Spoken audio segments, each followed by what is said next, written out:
know, we're in the first band we ever formed. You know, this is the first bunch of people I ever played music with, and I think it stayed together for a couple of reasons. It's a pretty democratic process, like it's not a dictatorship, and that means usually if there is a full-on dictatorship, that usually means band members come and go, you know. And also I think that we come from such a small town that these were the 5 people that were our age that were interested in playing punk rock music, that you couldn't have an argument and then fire someone because then who would play guitar, you know.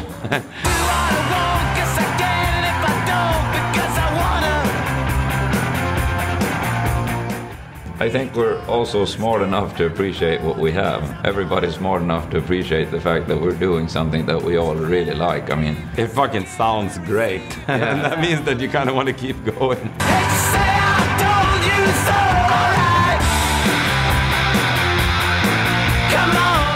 The people we are on stage, I feel like they're actually exactly the same as the people we are now. It's just that it's very inconvenient for me to scream and jump up and down during the interviews, you know, throw chairs around and lug microphones all over the place.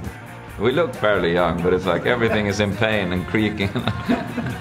But plus a lot of times, like if you go into the audience, people kind of don't know how to react. So a lot of people, like, there's always one person constantly punching you while you're in the audience, like, and you know, that bruises and stuff, but it's worth it.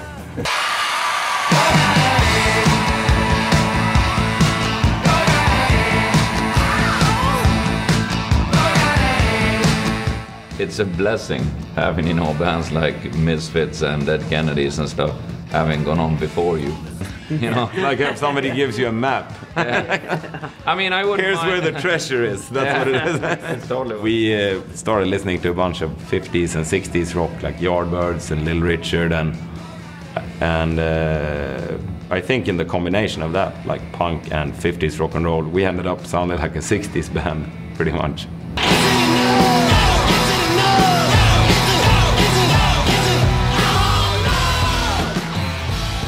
You know, we basically just stand in the studio and play the song, press record, and then that's pretty close to what you hear on the album. Like, you know, we're doing it all at the same time. The thing is, we don't write music on the road, we don't make music when we're touring. We like to keep them separate so that you're not kind of in the mind space of your old record when you're trying to make a new one. So pretty much 3 years almost of solid touring, and then we came home and pretty much started working right away. But it was a tricky album to make. Yeah, I got something to say. Buy our new album, Hives. Boom!